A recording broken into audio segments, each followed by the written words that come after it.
నారా లోకేష్ గారికి, విజయానంద రెడ్డి గారికి, వేదిక ముందున్నటువంటి ఎన్డీఏ కూటమి కుటుంబ సభ్యులందరికీ పేరు పేరున ముందుగా నా నమస్కారాలు నేను తెలియజేస్తున్నాను. సుపరిపాలనలో తొలి అడుగు. ఎన్డీఏ కూటమి రాష్ట్రంలో అధికారంలోకి వచ్చి 1 సంవత్సర కాలం పూర్తి చేసుకోవడం జరిగింది.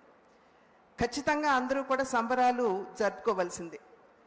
నరకాసుర వధ జరిగిన తర్వాత మనమందరం కూడా దీపావళి అనేది జరుపుకుంటూ ఉంటాం. 5 సంవత్సరాల దుష్ట పరిపాలన మనం చూసినటువంటి సందర్భంలో దాన్ని అంతమొందించి 1 సంవత్సర కాలం కావస్తున్నటువంటి నేపథ్యంలో ఖచ్చితంగా ఆంధ్ర రాష్ట్ర ప్రజలందరూ కూడా సంబరాలు జరుపుకుంటున్నటువంటి విషయం మనందరికీ తెలుసు. అయితే ఈ నేపథ్యంలో ప్రజలందరూ సంబరాలు జరుపుకుంటున్నప్పుడు ప్రజలు నమ్మకంతో, విశ్వాసంతో గెలిపించినటువంటి ప్రజాప్రతినిధులందరూ కూడా మరి ఒక్కసారి ప్రజాసేవకి పునః అంకితం కావాల్సినటువంటి సమయం ఇది అని చెప్పి నేను గట్టిగా విశ్వసిస్తున్నటువంటి విషయం. ఏ విధంగా రాష్ట్రంలో కూటమి అధికారంలోకి వచ్చి 1 సంవత్సర కాలం జరుగుతుందో అదేవిధంగా కేంద్రంలో కూడా కూటమి ఇప్పుడు దగ్గర 11 సంవత్సరాలు జరిగినటువంటి నేపథ్యం. అయితే ఈ 11 సంవత్సరాల కేంద్ర కూటమి యొక్క ప్రస్థానంలో అంకిత భావం, అదేవిధంగా సేవా తత్పరత, దానితో పాటుగా సడలని సంకల్పం, ఇవన్నీ కూడా మనం ఈ 11 సంవత్సరాల కాలంలో మనం చూసాం.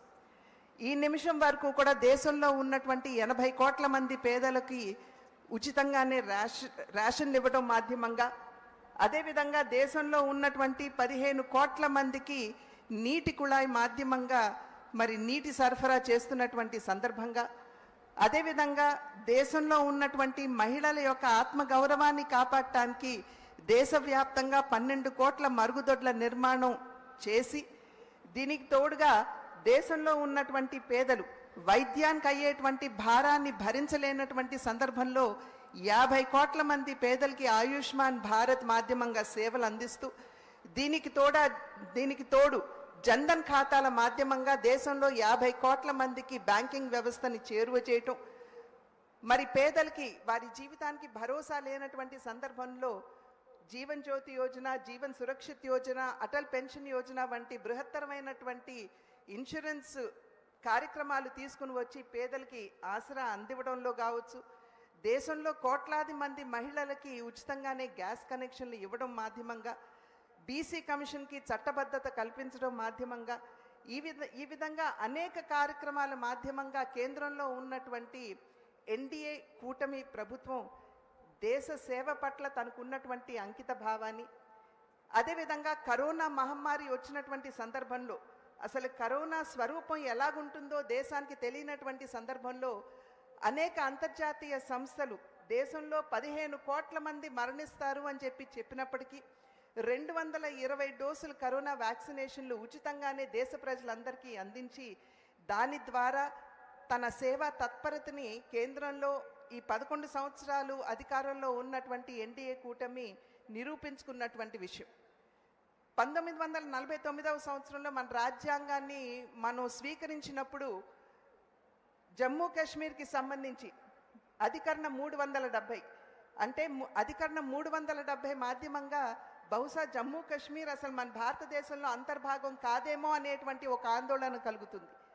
అయితే అది తాత్కాలికమని చెప్పి రాజ్యాంగంలో పెట్టినప్పటికీ కూడా 75 సంవత్సరాల స్వతంత్ర భారత ప్రస్థానంలో ఎవ్వరూ కూడా దాన్ని ఎత్తివేసే సాహసం చేయనప్పటికీ నరేంద్ర మోడీ గారు ప్రధాని అయిన తర్వాత 370 అధికారాన్ని తొలగించి జమ్మూ కాశ్మీర్ మన భారతదేశంలో అంతర్భాగం అని చెప్పి నిరూపించడం మాధ్యమంగా, అదేవిధంగా ట్రిపుల్ తలాక్ ఎత్తివేస్తూ మైనారిటీ మహిళల జీవితాల్లో ఏవైతే ఛిద్రమైపోతున్నాయో వారి జీవితాల్లో మెరుగైనటువంటి మార్పులు తీసుకురావడం ద్వారా, దీనికి తోడు వక్ఫ్ బిల్ ఏదైతే ఉందో దానిలో జరుగుతున్నటువంటి అవినీతి కావచ్చు, లేకపోతే మైనారిటీలో ఉన్నటువంటి వెనుకబడినటువంటి కులాలకి న్యాయం జరగనటువంటి సందర్భంలో, మహిళలకి న్యాయం జరగనటువంటి సందర్భంలో వక్ఫ్ చట్టానికి తీసుకురావాల్సినటువంటి సవరణను తీసుకువచ్చి కావచ్చు, వీటి మాధ్యమంగా ఏదైతే కేంద్రంలో ఉన్నటువంటి ఎన్డీఏ కూటమి తనకున్నటువంటి అంకిత భావాన్ని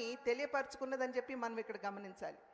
2014వ సంవత్సరానికి ముందు మన దేశంలోకి పొరుగు దేశమైనటువంటి పాకిస్తాన్ ఏదైతే ఉగ్రవాదాన్ని పెంచి పోషిస్తుందో అక్కడి నుండి ఉగ్రవాదులు మన దేశంలోకి చొచ్చుకుని వచ్చి మన సైనికుల్ని హతమార్చి వారి తలల్ని మొండం నుండి వేరు చేసి జ్ఞాపికలుగా వారి దేశానికి తీసుకుని వెళ్ళిపోతుంటే ఏమి చేయలేనటువంటి పరిస్థితి అప్పట్లో ఉన్నా ఆ తరువాత పఠాన్కోట్ అదేవిధంగా ఉరి ఈ సంఘటనలో మన సైనికుల్ని హతమార్చినప్పుడు ముష్కరులు వెంటనే వారి భూభాగంలోకి వెళ్ళి అక్కడ ఉన్నటువంటి ఉగ్రవాద స్థావరాన్ని ధ్వంసం చేయడం మాధ్యమంగా మరి మొన్న జరిగినటువంటి ఏప్రిల్ 22వ తారీఖున పాకిస్తాన్ నుండి ముష్కరులు మన దేశంలోకి చొచ్చుకుని వచ్చి అమాయకులైనటువంటి మన భారత పౌరుల్ని చంపినటువంటి సందర్భంలో ఒక్కసారి మనం అందరం కూడా ఇక్కడ ఆలోచించాలి. 10 రోజుల ముందు పెళ్ళైనటువంటి ఒక నవ వధువు తన కళ్ళ ముందు తన భర్తని అత్యంత క్రూరంగా ముష్కరులు హత్య చేసినటువంటి నేపథ్యంలో ఆపరేషన్ సింధూర్ అని చెప్పి ప్రతిష్టాత్మకంగా నరేంద్ర మోడీ గారు దీన్ని చేపట్టడం జరిగింది. అంటే మన భారత నారీమణుల యొక్క నుదుటి మీద దిద్దుకునేటువంటి తిలకం యొక్క రంగు ఏదైతే ఉందో, సింధూరం రంగు ఏదైతే ఉందో అది ముష్కరుల యొక్క రక్తం కంటే కూడా గాఢమైన రంగు అని చెప్పి నిరూపిస్తూ ఆపరేషన్ సింధూర్ని చేపట్టడం జరిగింది.